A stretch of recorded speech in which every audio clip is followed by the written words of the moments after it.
Hello കൂട്ടുകാരെ, ഞാൻ കുറച്ച് പച്ചക്കറിയെല്ലാം നട്ട വീഡിയോ നിങ്ങളുടെ അടുത്ത് കാണിക്കുകയൊക്കെ ഉണ്ടായി. അത് നടുന്ന വിധവും ഇതൊക്കെ പറയാൻ വേണ്ടിയിട്ടാണ്.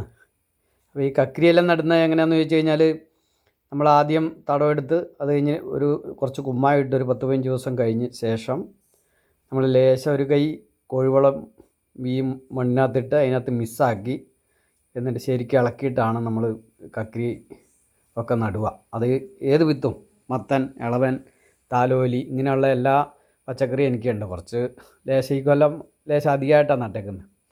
ഇപ്പോൾ 5-6ാമത്തെ വർഷമാണ് പച്ചക്കറിയെല്ലാം നടുന്നത്.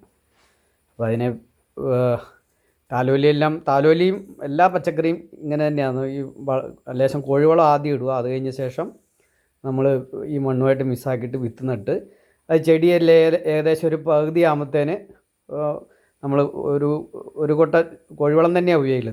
കോഴിവളം ഇട്ട് നമ്മൾ കൊത്തി മൂടി കഴിഞ്ഞാൽ പിന്നെ ഇംഗ്ലീഷ് പൊട്ടാഷ്, യൂറിയ ഇങ്ങനെയുള്ള വളങ്ങളെല്ലാം ഇട്ടിട്ടാണ് നമ്മൾ കായ് ഉണ്ടാക്കുക.